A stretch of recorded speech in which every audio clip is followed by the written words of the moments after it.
But what has happened is really that it has matured on various dimensions, right? First of all, it is now a highly liquid asset. There is many marketplaces out there with deep liquidity. There's also deep OTC liquidity around. So things like custody, safe, key storage solutions, recovery solutions, all that has helped really propel that asset into the institutional space. And then with added privacy, obviously, you're able to do all these transactions without revealing your positions to the world. 6 months, I'm fairly certain that we should see at least a couple of applications, if not quite a few, that enable Bitcoin to be used, CBTC to be used, to be traded, to be swapped, to be borrowed against, to be posted as collateral. This IMBM flows kind of use case that we originally were brought in to support, very interesting from an institutional standpoint. We'll eventually be in a world where privacy is just the default, right? So you want to be an early adopter of these sort of new technologies and new ways how you can use Bitcoin, because otherwise you're going to be the one being left behind.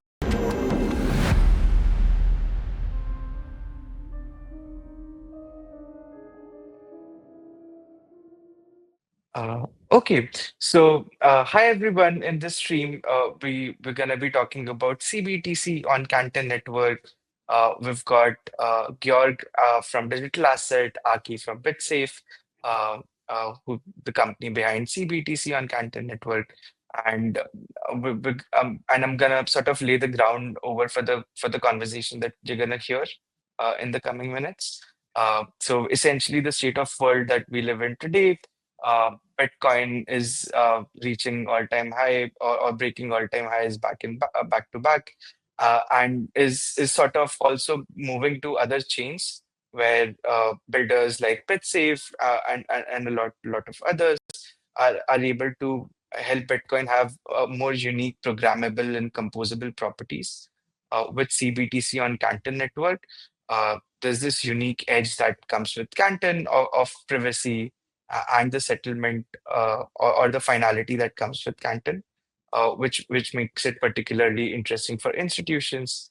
Having said that, in this conversation, then we would discuss with Georg and Aki what's the role of Bitcoin as collateral for institutions, why it's important, and especially as compared to other traditional options that institutions already have. We'll have Georg throw some more light on who could build more on Canton and what kind of use cases we're expecting for Bitcoin on Canton in the coming foreseeable future, 3 to 6 months. And then we'll also see the most exciting part. We'll get to see CBTC, a demonstration of CBTC on Canton Network here. So essentially, you would be able to see how you, as an institutional customer, could bring in native Bitcoin, wrap it, and use it on Canton Network as CBTC. Yeah, just to introduce myself, so I co-founded BitSafe 4 years ago. We began to look at a safer Bitcoin bridging and wrapping technology. Our core insight was that instead of using a single custodian like other approaches at the time, it made sense to use programmable blockchain information. But in fact, for Bitcoin, the only thing big enough to secure Bitcoin is Bitcoin chain itself. So when we're bridging Bitcoin to other chains, we really need to use the built-in capabilities of Bitcoin as a layer one. And not try to build another chain or side chain or some other construct. And so we tapped into the native capabilities of Bitcoin. And our first product was actually called DLCBTC, which turned into IBTC. This was backed by a consortium of investors, including Chainlink, Via Grand, OKX, Sequoia Scout, and others. And we delivered that. We were then asked to build Wrap Bitcoin on Ripple, on XRPL. And that's when we met the Canton team. And they asked us to build a native Wrap Bitcoin on Canton itself, which we have done and are launching now, called CBTC. I'll pass it to Georg. Yeah, and as a way of quick introduction from my side, I'm Georg. I lead the institutional RWA go-to-market for digital asset. At Digital Asset, we have worked for the past 10 years or so to create the technology behind the Canton Network and have been most recently last year, launched the mainnet, the public mainnet, around which we're now building out the ecosystem. And we're really, Canton Network you can think of as the layer one that has built-in privacy that actually works at scale. And we've proven that over the past years with some of our larger customers. But more recently have really focused on building out the ecosystem around the public side of the network. And getting Bitcoin into that network was one of the top priorities. Obviously, it has evolved into one of the core pillars of crypto, and has really diversified also in the way in which it's being used. And I guess we'll talk a lot about that in this conversation. But yeah, really excited here to talk about the CBTC and the network in general and how we're thinking about growing it. Absolutely. So, in terms of CBTC adding to the network, we're actually super excited about the launch. And at some point in this conversation, during like the later half, we're also gonna do a demo for our audience to show them how the app interface would look like, how they would bring in their native Bitcoin, get 1:1 CBTC on Canton, be able to have that representation on Canton is like the first step. And then in the very near future, then be also able to use it in the derivative marketplace that Aki was talking about, which has got like the top market makers from the world essentially backing it, folks like QCP, Hydrite. So it's like the best of the best. And then the privacy aspect, of course, adds like a lot of value for institutions there. Um, Having said that, um, we've also been seeing people build lending use cases on Canton, which is definitely like the other very important thing for Bitcoin. A lot of putting Bitcoin to work today is also, of course, happens around lending. Uh, and this also ties up to the conversation that Eric was recently having on the tokenized podcast, where he was talking about how Bitcoin is the highest quality liquid asset in crypto. So a question that I could, well, it's open to both of you, but I would like to maybe like hear Georg's opinion on this stuff. Is what's changed to make Bitcoin more suitable for institutional collateral now? Like if you zoom back to like 5 years, 7 years, things were like so radically different. A lot of people who might be watching this might not have been around back then, and a lot of you guys who are OGs would have been here. So put like throw in a like if you were back here, if you were here at that point in time. But like, what do you think has changed for Bitcoin over this course for this adoption that's pre that we see?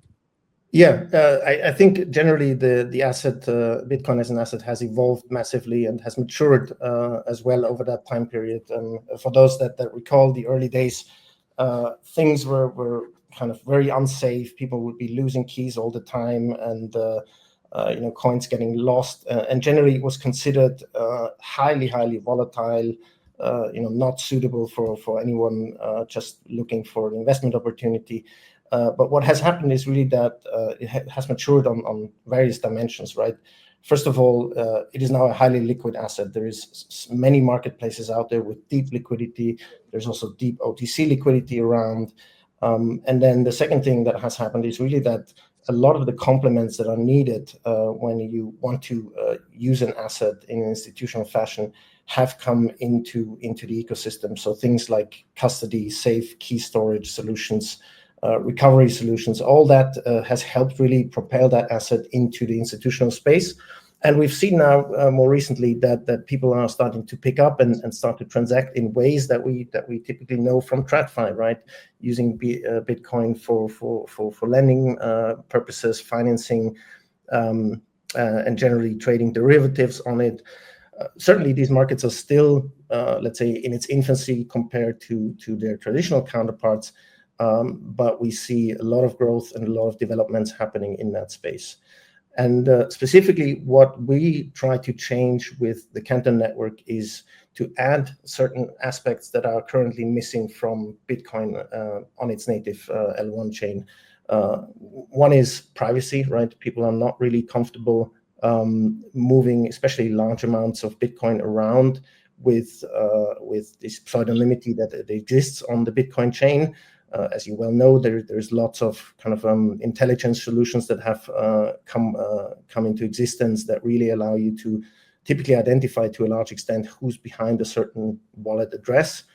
And we've seen a good example of that just a few weeks ago when this massive Galaxy trade was unveiled that they probably didn't want to have out in the public, but they didn't have an alternative. So with Canton and with CBTC, we provide an alternative for people to transact in private.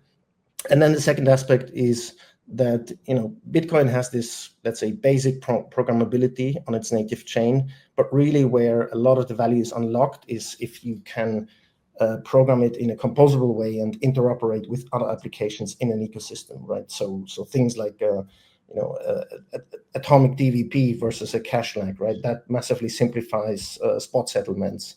Also derivative trade settlements, generally using it as collateral. These things require Bitcoin to flow into many different applications, and that's what Canton Network provides on top of that. So I would say, in summary, it has really grown up. Also, volatility has come down to a certain extent. So it really has been proven as a core pillar of crypto markets. And it's usually the anchor asset that many people sort of orient themselves by. And therefore, we see a lot of potential for it to grow in the institutional segment in particular. Yeah, just to add to that, so, what makes Bitcoin special in the crypto landscape? Well, it's the largest proof of work chain, while all other chains, or almost all other chains, are proof of stake. And the interesting thing about proof of work is once you have one large proof of work chain, it doesn't make sense to have other smaller proof of work chains. And so that's what, I believe that contributed to Bitcoin's dominance over the years. Bitcoin is the safest place to put your digital value. That's basically because it's secured by the largest mining network, etc. It also is fairly simple in terms of, it doesn't have a native smart contract or very limited smart contract capabilities, which lessens the attack surface for a hack.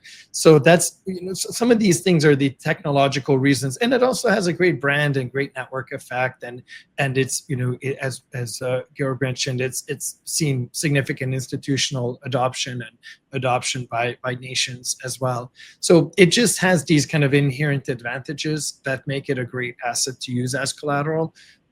Of course, it's still early days, so we're only, we're kind of scratching the surface of all the use cases possible.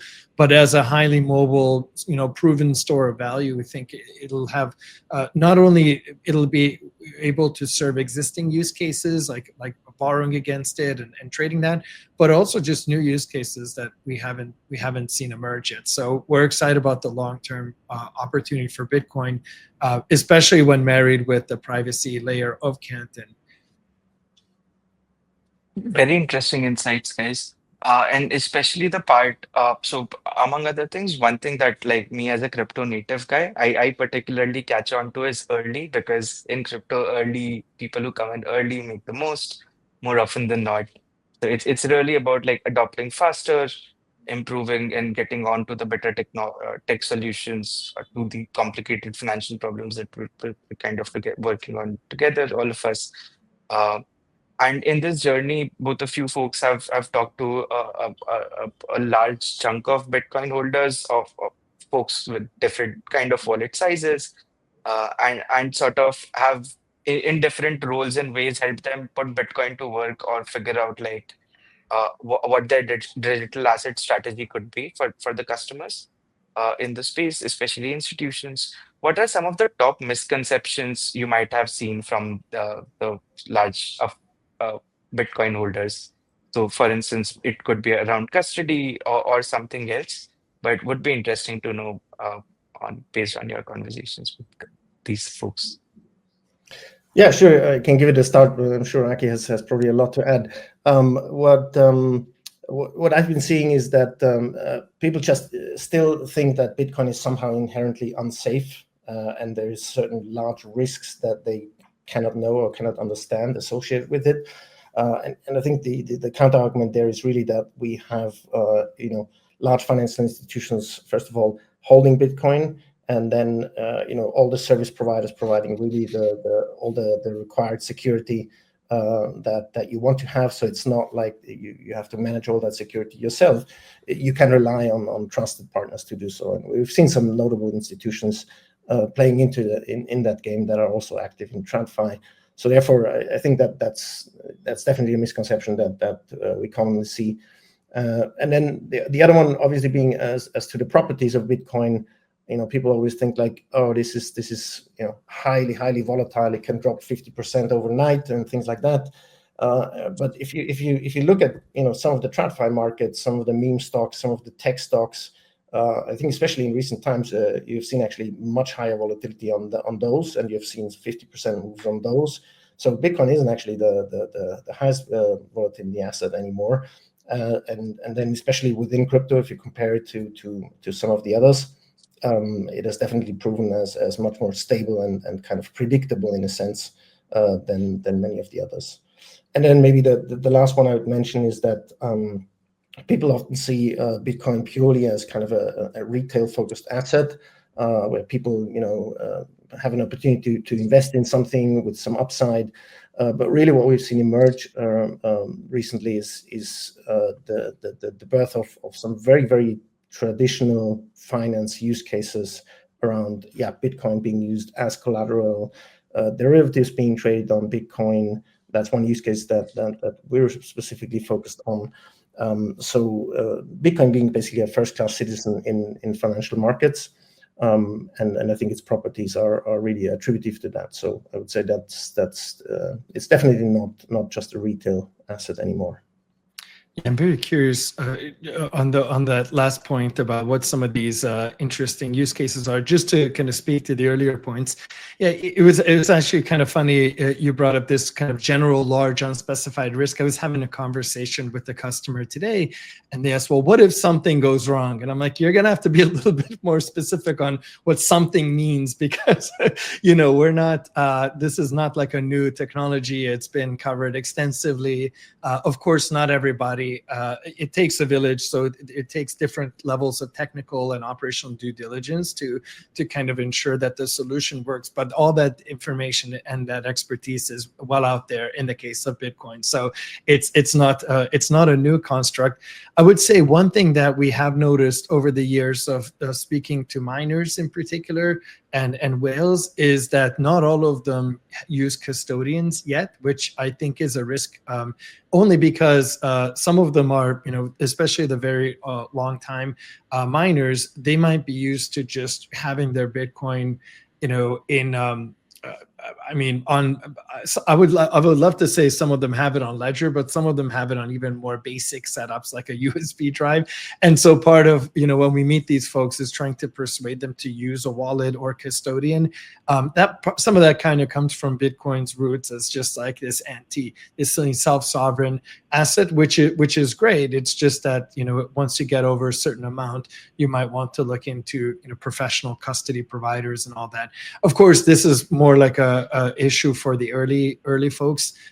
For institutions, I imagine they just have it on their checklist of items, which is great, and that's how it should work. But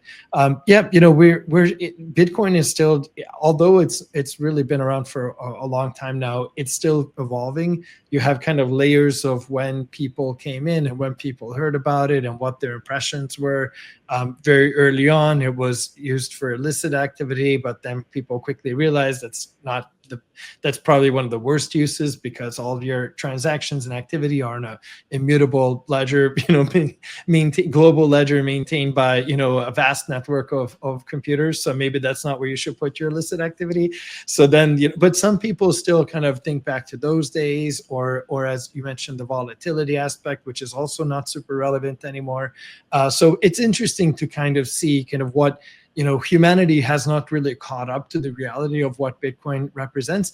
And at the same time, you also hear these just wild quotes from various financial, leaders saying it'll grow to $1 million per Bitcoin or whatever. And so then the greed aspect kicks in. So we're a software, we're an infrastructure provider, and we hear all of these different viewpoints. But basically what we really focus on is to use technology to ensure the safest way of having Bitcoin, in a usable version. You can send Bitcoin outside of Canton if you want. I mean, if you want to do a trade and you want to send Bitcoin and settle outside of any system or just using traditional systems, you can absolutely do that. You're just missing out on the benefits of using Canton or using a blockchain.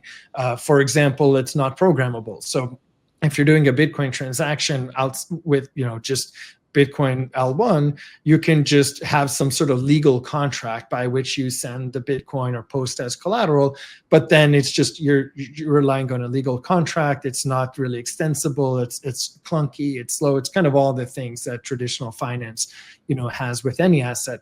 So the advantage of using a blockchain and Canton in particular is that you can program it in. You can make it programmable. You can have smart contracts. That opens up a whole range of use cases, kind of like going from SMS texting to WhatsApp or Facebook Messenger, whatever. You get all these connectivity points, and you can build new experiences that are better than what you were ever able to do. But of course, if you're going to represent Bitcoin on a blockchain, you cannot, because Bitcoin runs on its own chain, you can't just put the Bitcoin in there. You have to represent it somehow. And basically, there are kind of two ways to do that. You can send all your Bitcoin to one custodian, and then they give you an asset and they put it on there. That's been the traditional method with the first kind of wrap Bitcoin technology called WBTC.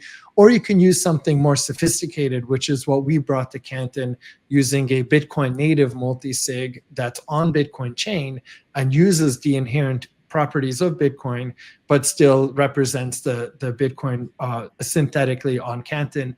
And that's what we did with CBTC. So basically, and we don't have to go into the tech details of how all that works, but just now that you have Bitcoin on Canton, you can make it programmable. And there's a lot of things that when you're giving that freedom, both from a technical standpoint and from a financial engineering standpoint, when you can set smart rules and conditions and triggers, that really opens up, the toolbox to build some new exciting products and experiences. And the next one is, why is Canton uniquely suited to host institutional Bitcoin? And then as an app builder, what is your perspective on this? Okay. Yeah, I'm happy to take a stab, and Aki, you can chime in with your thoughts. On a technological level, it's very, very simple. Canton gives you privacy and gives you instant settlement finality, two things that Bitcoin currently doesn't have, but CBTC on Canton does have. Now, the other aspect is obviously around the ecosystem that we're trying to build around Canton, and that is kind of where we're primarily focused on institutions, but not only. We're obviously always also looking to extend that into retail, into really anyone kind of being able to come into the network. What we focused on specifically around Bitcoin, it's being such a core pillar of crypto and such an important asset, is that many people that hold Bitcoin tend to wanting to hold on to it. So it's a dormant asset. It doesn't really give them any yield. Obviously, they're in for the upside, but typically what happens in financial markets is that you put your assets to work so that you don't just get returns on them, but you can use them in different forms and maybe even optimize and get more yield. Now, this depends on kind of applications being able to use your Bitcoin or your CBTC on Canton in different ways, right? One of these ways is, for example, people trade derivatives while posting their Bitcoin as collateral, right? That's one way to optimize your yield. You could sell a covered call to a market maker, get some premium in return, and post your Bitcoin as margin on that trade, right? That's one way how people are trying to get yield, and we see a lot of uptick in that segment specifically. That already kind of puts your CBDC to work by using it to collateralize a specific trade. And we can use Canton's sort of settlement finality to really streamline those margin payments. You could even conceive Bitcoin then being used to cover your variation margin that occurs as the trade, as the markets move and your trade exposure changes over time. Because it's very cheap and it's very quick to settle.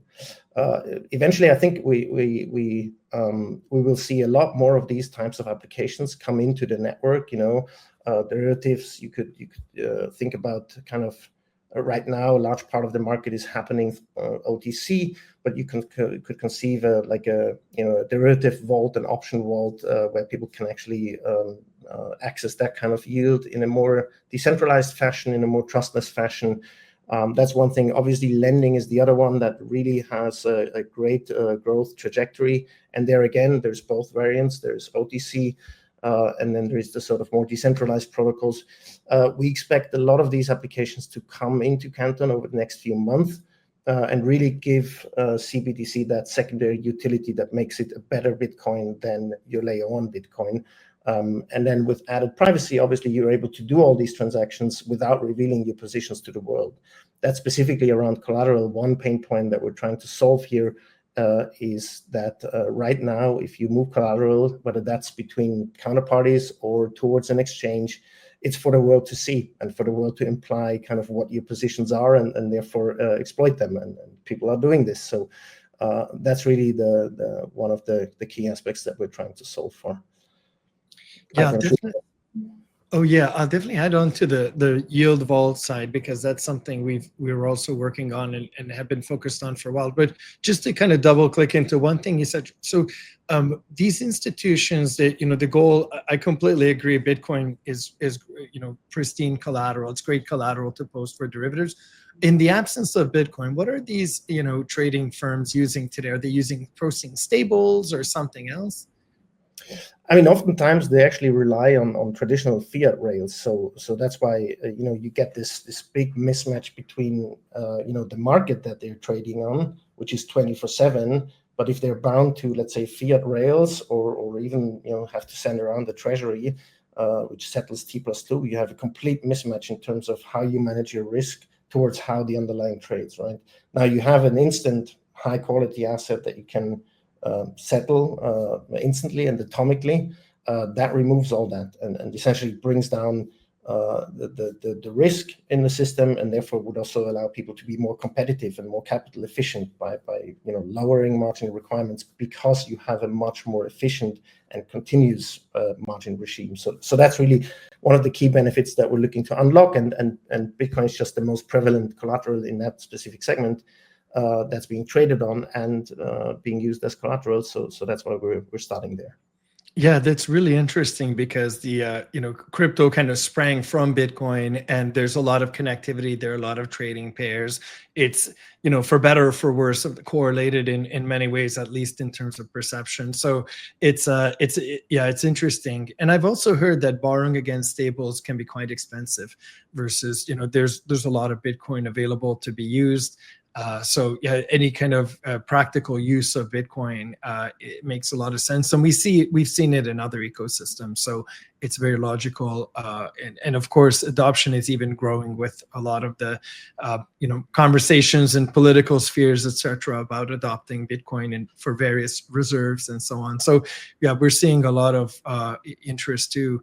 The yield vaults, that's pretty much the number one question we've always gotten, over the last 4 years. Building Wrap Bitcoin is great. How much is the yield? Well, Wrap Bitcoin does not generate a yield by itself. It just represents Bitcoin on another chain. But, where does, and then of course, the next question is, how much is the yield and where does the yield come from? Well, the yield, should come from trading. The yield should come from, you have to take some risk. If you're taking a loan and earning on that loan, then you've taken some credit risk. If you're, trading it, of course, there's counterparty risk. I mean, there are risks, but in the hands of experienced risk managers and traders, of course, it's, we've always believed those are the right people to use these assets, not some DeFi team that just formed a few months ago and is printing tokens. So that's all that points to Bitcoin being used for these. And if we've actually started outside or prior to coming to Canton, we've started working on some vault products and some quote unquote Bitcoin staking products. I only put the quotes because you cannot stake Bitcoin. Bitcoin is a proof of work chain. It is impossible to be staked. anyone that tells you otherwise is trying to sell you something that's something else. But somehow this word Bitcoin staking has kind of gone into the parlance. So we also use it in a shorthand kind of way. But essentially, the ability to put up or lock your Bitcoin in some sort of smart contract system and have it be used as collateral to earn, in some sort of automated trade. That's always that always made sense from a financial markets standpoint. So we're looking to, as we're right now launching CBTC, and then the next action is to figure out how to build some of these vaults and the technology so that you can, Bitcoin holders can just engage in some of these trades in automated ways and just earn on their Bitcoin. Very cool. A lot of conversations about use cases, and that's what we're here for. And we've been able to create like the foundational infrastructure for a lot more creative trading focused builders to have like the right tools to play with and build along with the lending use cases and other like the real valuable stuff that could have tangible impact for institutions today built out. Looking forward, one thing that I am sort of curious about is in say 6 months from now, what signs would tell us that Bitcoin on Canton is working? Uh, would you guys like to share some thoughts on that? I can share, some of our high level goals. I mean, luckily, Bitcoin is not new, and representing Bitcoin for trading on various chains is not new. By the time it came to Canton, we had deployed Bitcoin on 11 chains, including Ripple, XRPL.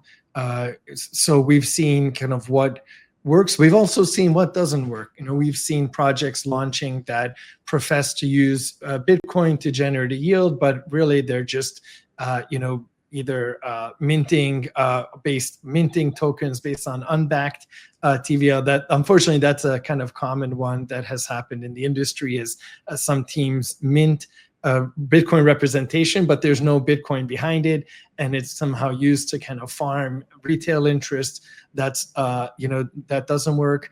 Or basically just giving rewards randomly for staking Bitcoin into something that doesn't, but there's no actually economic activity. So I think on Canton it's very straightforward because the institutions we're working with, are already trading Bitcoin in various venues, and they're already doing OTC in various venues. Now they just want the ability to do that in a private setting. So within 6 months, especially with the momentum we're seeing both on Canton. So Canton itself is growing very quickly, and the Bitcoin CBTC ecosystem within Canton is growing extremely quickly too. And so we're seeing these CBTC kind of ecosystem partners work together. They're building applications. They're investigating, doing their due diligence on accepting CBTC as collateral. So over the next 6 months, I'm fairly certain that we should see at least a couple of applications, if not quite a few, that enable Bitcoin to be used, CBTC to be used, to be traded, to be swapped, to be borrowed against, to be posted as collateral. This IMBM flows kind of use case that we originally were brought in to support, very interesting from an institutional standpoint. And we've also met ETF and ETP issuers that want to issue Bitcoin backed assets from Canton. We've met just pretty much if you name it, we've met them. I'm trying to cycle through all the use cases, and it's we have over 50 partners now building on CBTC in Canton. So it's really a broad range, and everyone's really committed to what we mentioned. Obviously, the privacy, the instant settlement, the smart contract programmability. These are some of these these technology features that are kind of intangible. When you think about composability, it's kind of an intangible concept, but in the hands of the right team, it actually enables them to create things that we've never seen before, which is really exciting. So we're seeing a lot of that action. I think in 6 months we'll see quite a bit of trading. Yeah, no, from my perspective, I echo pretty much all you said. That there's a couple of things that I would like to see happening. First of all, that you can trade CBTC, you should be able to lend it, and that is both on sort of on an OTC basis, but also maybe on centralized venues or decentralized vaults. I want to see it used as collateral, as you mentioned, as part of derivatives trading, and ideally we also have the first pipes sort of in and out of exchanges. I think that would be a great win. Because that's the other part where privacy actually really matters, and people are longing for a solution that would allow them to make these movements without exposing it to the world. So I think in a nutshell that's I think would be a massive success if we see that. Maybe it takes longer than 6 months, but we'll definitely get there. Absolutely. We'll definitely get there is one place that I'm very sure about. We've got just the most talented people from across the world building use cases, not only on Bitcoin, but a lot of very cool stuff, which bridges the gap between crypto, finance, and the public blockchain aspect of Canton with privacy. Um, the next question to both of you is, why should a market maker or a custodian integrate CBTC today, and not later? What's that urgency for them to act on it now? Yeah, I can speak to this, Jeremy. One thing that Canton has also done a fantastic job of is incentive design. When you're starting a blockchain, even such a novel one as what the team has here, there's a cold start problem. You can't create a vibrant trading market until you have great traders on the platform. So you do have to incentivize them, and that's kind of what you mentioned, Mayank, earlier about kind of ape early and ape often, as they say. You want to get in early and use new technology and be an early adopter, both for the benefits of the technology and also the incentives. So we are what's called a featured app on Canton. That means that the guiding committee for Canton has voted the CBTC application as one of the kind of core applications on the blockchain, and using it will actually earn you rewards on the transactions, on the minting, the transfers, the burning, etc. And these rewards are actually quite generous at the moment. It's kind of like early days of Bitcoin. The early miners did really well, even if they were just bedroom miners or whatever. Informally, Canton's kind of in that state where it's not all just big banks using it. There's an opportunity to come and build.